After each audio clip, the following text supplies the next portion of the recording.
Good morning, सुप्रभात, केम छो, सलाम। उम्मीद है आप सब लोग बेहतर होंगे, अपना ध्यान रख रहे होंगे। बिल्कुल सही यार, अभी तबीयत थोड़ी ठीक नहीं हुई मेरी। मुझे जो है वो सर्दी जुकाम हो गया है, ये चेंजिंग वेदर कंडीशन के कारण।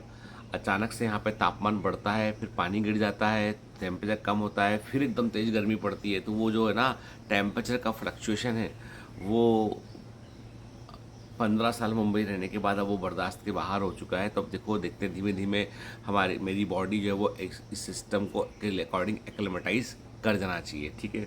लेकिन अभी तो आज तो जो है वो तकलीफ में हो गया, ठीक है।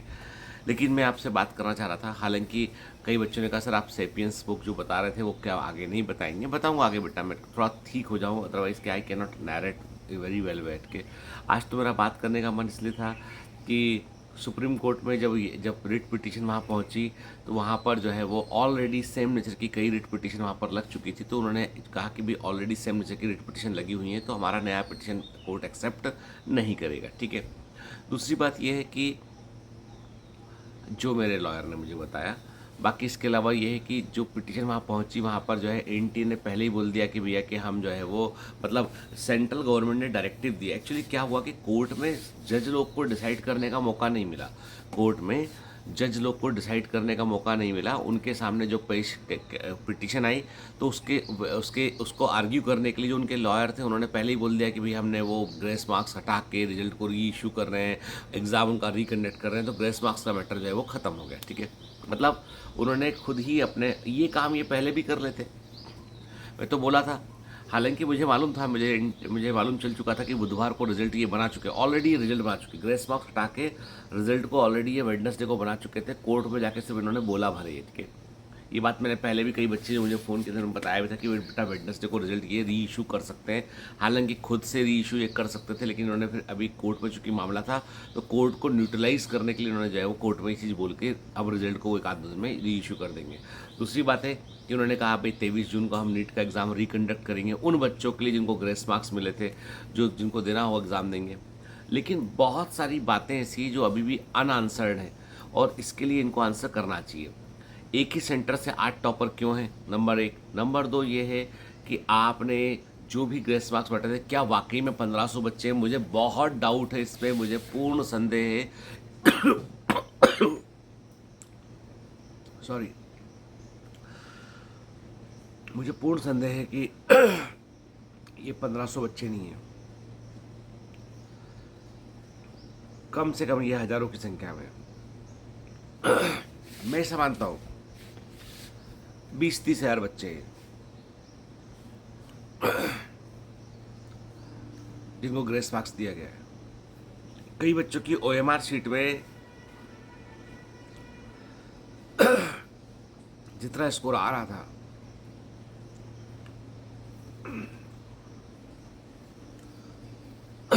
एक्चुअल में कम स्कोर आया उससे।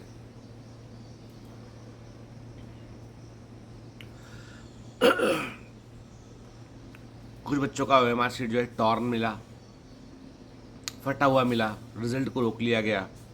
मतलब इतना बड़ा एग्जाम में इस लेवल की लापरवाही कोई कैसे कर सकता है कि ओएमआर शीट टॉर्न है, फटा हुआ है, नंबर जुड़ रहा है 360 आपका और आ रहा है 300 नंबर आपका, 60 नंबर कहा गया जबकि सही गोले लगे हैं, सब कुछ सही है तब भी। मतलब क्या ऑप्टिकल मार्क रीडर गलत भी रीडिंग लेता है आपकी, ठीक है। यदि गलत लेता है, कम कर सकता है, तो क्या ये नंबर नहीं बढ़ा सकता है? दूसरी बात यह है कि एक ही सेंटर से इतने टॉपर क्यों आए हैं? तीसरी बात यह है कि आपने जो फिजिक्स का एक क्वेश्चन जिसको आप बोल रहे हो कि आप पुरानी एनसीईआरटी 18 के एनसीईआरटी में कुछ और है, 23-24 के एनसीईआरटी में कुछ और है, उस एक क्वेश्चन को आपने क्यों आंसर उसका चेंज किया? आपने नई एनसीईआरटी जो अपडेटेड है, इसमें करेक्शन किया गया, उसको आंसर के क्यों नहीं माना गया? 18 के आंसर को ही क्यों मान रहे हो आप? मतलब बहुत सारे ऐसे प्रश्न हैं, एनटीए को इसके जवाब नहीं दिए। और सबसे बड़ी बात है कि पेपर लीक इतना बड़ा मुद्दा था, लीक होने से तो हज़ारों बच्चे जुड़ गए सिस्टम में आके। यदि पेपर वाकई में पटना में मतलब बिहार के अंदर पेपर लीक हुआ है, गुजरात में पेपर लीक हुआ है, उड़ीसा में पेपर लीक हुआ है, तो ये जहाँ जिन स्टेट में पेपर लीक हुआ वहाँ से तो हज़ारों बच्चा सिस्टम के अंदर जुड़ सकता है ना आके, ठीक है। कई जगह पे एफआईआर हुई, कुछ जगह पे एफआईआर नहीं हुई है, तो कितने जगह पे पेपर लीक हुआ है। उसका क्या करना है, ठीक है। और क्या उन स्टेट में, गुजरात हो गया, बिहार हो गया, उड़ीसा हो गया, जिन जिन जिलों में पेपर लीक की घटनाएं मालूम चली, क्या वहाँ पे रीनीट कंडक्ट नहीं होना चाहिए? क्या लगता नहीं कि पटना में यदि जो है पेपर लीक की खबर, किसी जिन सेंटर पे खबर मिली है या जिन बच्चों को पेपर मिला है, पेपर क्या दोबारा नहीं कंडक्ट करना चाहिए? अरे भाई, कई सारे प्रश्नों के उत्तर आपने नहीं दिए।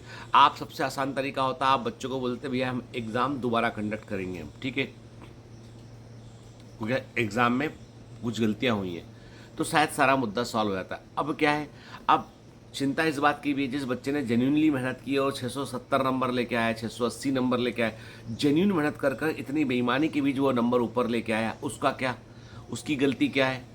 अब वो दोबारा एग्ज़ाम की तैयारी करे, उसके मान लो इस बार 680 नहीं आएगा, पढ़ाई छोड़ दे, 1 डेढ़ महीना हो गया उसको, ठीक है। अब एग्ज़ाम क्या, आपने जैसे वहाँ बोल दिया कोर्ट में कि 23 जून को एग्ज़ाम होगा, हलवा है, लड्डू है, क्या है मतलब एग्ज़ाम, ठीक है, 10 दिन में एग्ज़ाम लेने का मतलब क्या? मतलब आदमी को जब तक काउंसलिंग न होकर वो मेडिकल कॉलेज तक ना पहुंच जाए, तब तक क्या उसे लगातार नीट की तैयारी करते रहना चाहिए?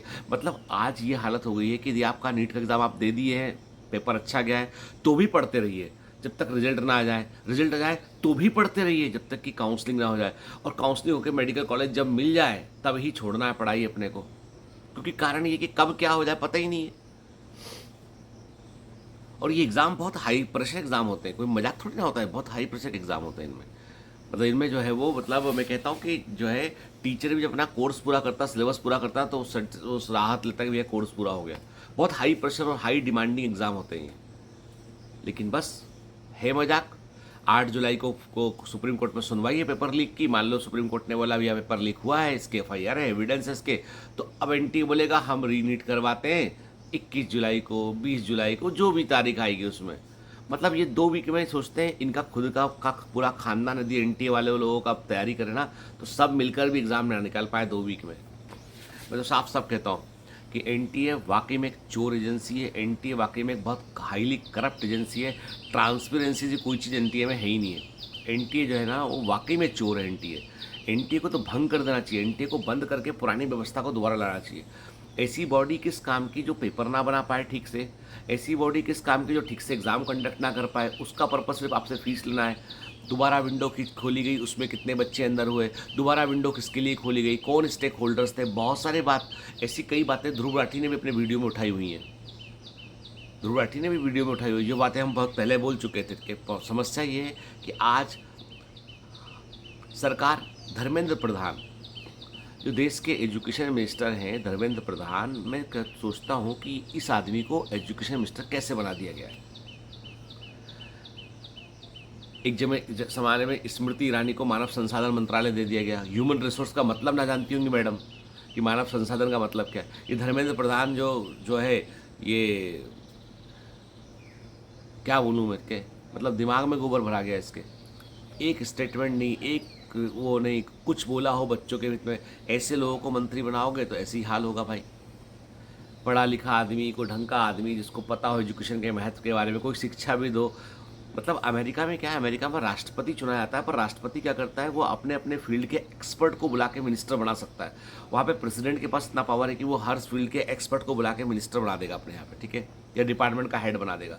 अपने यहाँ पे क्या है, पॉलिटिकल माइलेज से चलते, किसने कितनी सीटें जितवाई है, कितना क्या किया, सब पॉलिटिक्स में चलता है, पूरा पॉलिटिक्स चलता है। तो अपने यहाँ पे जो है ना, मतलब मुझे ध्यान है अच्छे से कि एक बार मध्य प्रदेश में दिग्विजय सिंह की गवर्नमेंट हुआ करती थी, तो वहाँ कोई शिक्षा मंत्री थी जो अंगूठा टेक थी, अंगूठा टेक शिक्षा मंत्री थी। कांग्रेस हो चाहे भाजपा हो, सब लोगों ने है ना लोगों को सिर्फ वोट के समान ट्रीट किया। आज जब यूथ की बात आती है कि भाई यूथ जो है वो उसके लिए जस्टिस कहाँ से मिलेगा, कोर्ट में जाते साथ ये अलग चीज़ बोल देते हैं कोर्ट को। अब कोर्ट के पास क्या होता है, कोर्ट एविडेंस में चलता है। कोर्ट में पिटीशन गई, इन्होंने बोल दिया कि भाई हमने कंसिडर कर दिया उसको, तो ग्रेस मार्क्स का मैटर ओपन हो गया। अब जिस चीज़ की पिटीशन आप लगाते हो ना, उस चीज़ पे ही बात करता है कोर्ट, रैंडम बात नहीं करता। अरे सब पेपर लीक का नहीं, रैंडम बात नहीं करता। और पेपर लीक इतना बड़ा माफिया है कि कोई आदमी यदि इंडिविजुअल लड़ना चाहे उससे तो लड़ना मुश्किल है, क्योंकि व्यापम घोटाला मध्य प्रदेश में, MP में, मध्य प्रदेश में व्यापम घोटाला हुआ था, और ये BJP गवर्नमेंट के दौरान ही हुआ था उस जमाने में। I am not against the government कि कोई गवर्नमेंट कांग्रेस की भी हो सकती थी, भाजपा की भी गवर्नमेंट हो सकती थी, लेकिन ये हुआ था। और उसके बाद क्या रिजल्ट निकला, कौन, मतलब बहुत बड़ा क्या कंक्लूजन निकला, किसी को कुछ नहीं मालूम है। तो भारत तो मैं ऐसे घोटाले होते रहे, लेकिन क्या है, इन घोटालों से कितने सारे लाखों बच्चों का भविष्य खतरे में पड़ जाता है। रही बात, मैं हमेशा कहता हूँ, कल भी एक पेरेंट अपने बच्चे को लेके आया, उसके 150-200 नंबर थे, पूछे कि सर क्या नीट तीसरे अटेम्प्ट में क्या नीट की तैयारी कराना चाहिए इसको, क्या लगता है आपको? मैंने कहा देखो ऐसा है, इसका मन नहीं है पढ़ने का, मन नहीं है तो आपके धक्का मारने से पढ़ेगा भी कभी नहीं। और सिर्फ डॉक्टर बनना ही सब कुछ नहीं है, भी डॉक्टर के अलावा भी तुम बहुत कुछ बन सकते हो, सच्चाई भी तो ये है। तो हमेशा ये मतलब अपनी लाइफ की वैल्यू समझो, क्योंकि मैं देख रहा हूँ कि बहुत बच्चे डिप्रेस से मुझे मैसेज कर रहे हैं, सर हमारा सुसाइड करने का मन कर रहा है। ये कह रहे भाई तुम दूसरा गलती करे, पेपर लीक करने वाले जालसाज, गलत कंडक्ट करने वाले महामूर्ख, ठीक है, मंत्री आपका मूर्ख, सब आपके मूर्ख लोग हैं। उन मूर्खों की गलती से आप योग्य व्यक्ति अपने आप को सेक्रीफाइस करोगे उनको बल देने के लिए। क्यों भैया, तुम तो ठीक हो ना, तो फिर तुमको प्रॉब्लम क्या है? गलती करते हो ना, दंड मिलना चाहिए। हम अपने आप को नहीं, हम पीछे नहीं हटेंगे। 3 पिटीशन लगवाई हुई है बच्चों से हम लोगों ने भी, ठीक है, क्योंकि देखो ऐसा है कि इसमें अफेक्टेड पार्टी डायरेक्टली मैं नहीं हूँ। 3 पिटीशन 3 बच्चों के थ्रू हम लोगों ने लगवाई हुई है, ठीक है। और हमको हमारे वकील ने बताया है कि please do not talk about matter so much in publicly, क्योंकि कारण ये है कि इससे कोर्ट जो है वो आप कोर्ट की आपके मैटर के लिए जो अलर्टनेस है उस पर कोई विशेष फर्क पड़ता नहीं है, लेकिन ये नेगेटिव माना जाता है कोर्ट में। तो इसलिए आप ऐसा हल्ला ना करें जिसमें कि कौन सी पिटीशन कहाँ लगी है, क्या करना है, किन बच्चों ने लगाई है। तो क्योंकि पेपर लीक के ऊपर भी पिटीशन है, उसमें पिटीशन जो है वो जो है वो मैं ग्रेस मार्क्स को लेके पिटीशन थी, उसमें पिटीशन वो भी है सेंटर के, जिन जिन सेंटर पे लीक हुआ है वहाँ पे रैंकिंग क्या है वो बताई जाए, RTI भी है। तो क्या दिक्कत क्या है कि जब ये चीज़ें पब्लिक डोमेन में जाती है ना, तो बच्चे का नाम भी सामने जाता है, और उस बच्चे के ऊपर कोई खतरा ना हो, उसको कोई परेशान ना करे, इसके लिए जो है वो उसका नाम को हम लोग नहीं पब्लिक करते हैं, ठीक है। थोड़ी जिम्मेदारी हमको समझनी होती है, हम लोग हल्ला करने के बजाय काम करने में यकीन रखते हैं। क्रेडिट मुझे मिले ना मिले कोई फ़र्क नहीं पड़ता है, व्यूज़ मिले ना मिले कोई फ़र्क नहीं पड़ता है, ठीक है। कमर्शियल एंगल इसका क्या है उससे कोई फ़र्क नहीं पड़ता है, क्योंकि ईश्वर की दया से ये सब चीज़ों से ऊपर उठ चुके हैं, ठीक है। अब ये है कि जस्टिस, मेरा बेटा भी तैयारी कर रहा है नीट की, तो मेरा बेटा के साथ में ऐसा ना हो उसके लिए लड़ाई लड़ रहा हूँ। मेरे बच्चे इस साल तैयारी किए, उनके साथ में क्या हुआ उसके लिए लड़ाई लड़ रहा हूँ। और सबसे बड़ा स्वार्थ तो ये कि मेरा खुद का बेटा भी नीट के लिए तैयारी कर रहा है, तो मुझे उसके लिए लड़ना पड़ेगा, नहीं तो क्या सिस्टम करप्ट जाएगा, तो मैं अपने बेटे के लिए कुछ नहीं कर पाऊँगा। सच्चाई ये है कि हम लोग सब अपने अपने लिए लड़ रहे हैं, ठीक है, और लड़ना पड़ेगा, लड़ाई को लंबा रखना पड़ेगा इसको। बहुत दुख होता है कई बार जब इस तरह के निर्णय देखता हूँ मैं। तो कल मुझे बड़ा बुरा लगा कि जो है संख्या गलत, जो बोल रहा है NTA मान लो उसकी बातों को, क्यों मान लो भाई? आप प्रेस कॉन्फ्रेंस बोलते हो कि चाय जो 4th फ्लोर पे चाय है, आप चाय पी लो जाके, ख़त्म हो गई बात, ठीक है ना। इतना गंभीर मामलों को इतने हल्के में लेते हो आप। सरकार से मेरी गुजारिश है भैया, NTA को बंद करो। मोदी जी आप हमारे, क्या बोलूँ मैं मोदी जी के बारे में, कि आपको इतना देश का जनता जो है वो आपसे उम्मीद करता है, आप कम से कम अपने मंत्रियों का प्रोफाइल तो एक बार देख लो आप। हर बार पॉलिटिकल माइलेज मत देखिए, हर बार पॉलिटिकल माइलेज मत देखिए, कभी कभी पब्लिक को भी के बारे में भी सोच लीजिए, ठीक है। कि आप चाहते हैं कि ये भी फ्री अनाज के लिए लाइन में लग जाए सारे बच्चे जाके, या पकौड़ा तलने लगे हैं, क्या करें ये लोग? प्लीज़ देश के यूथ के लिए बहुत गंभीर रहिए।